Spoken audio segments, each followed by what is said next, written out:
pushed through political expediency must not be allowed to drive mega project. Prime Minister Narendra Modi flagging of work on the Can-Betwa River interlinking project signaled that the national government is unbothered by the wide-ranging opposition to it. At a budgeted cost of 44,605 crore, the project will draw supposedly excess water away from the Can River basin toward the Betwa Reserve basin and thereon to farmland and human settlements.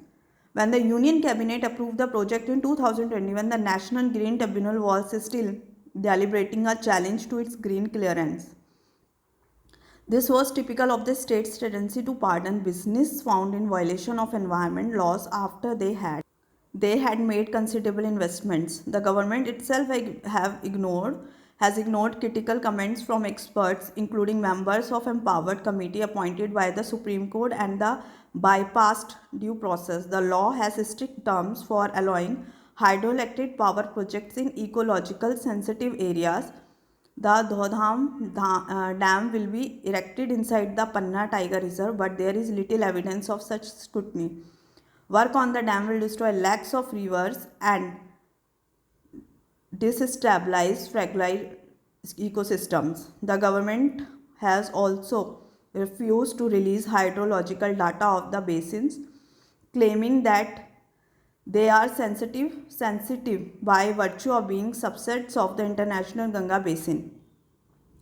That a river interlinked with water fields and squench threat is irrefutable, but for how long? Various studies have asserted that the Can and the Betwa basins suffer floods and thaws together, that the subcontinent's rainfall and sedimentation patterns stand to be altered, and that the Betwa basin can be replenished more affordably by maintaining environmental flaws and bolstering natural storage.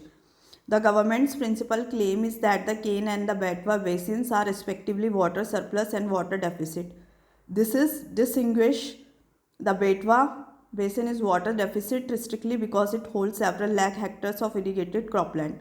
Should the demand in the Can basin increase, both areas will suffer.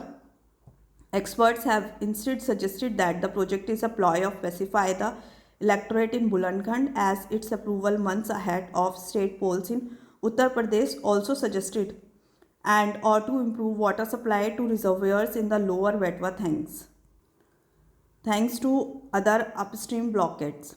The project seems more the product of political expediency and self-image than current ecological sense.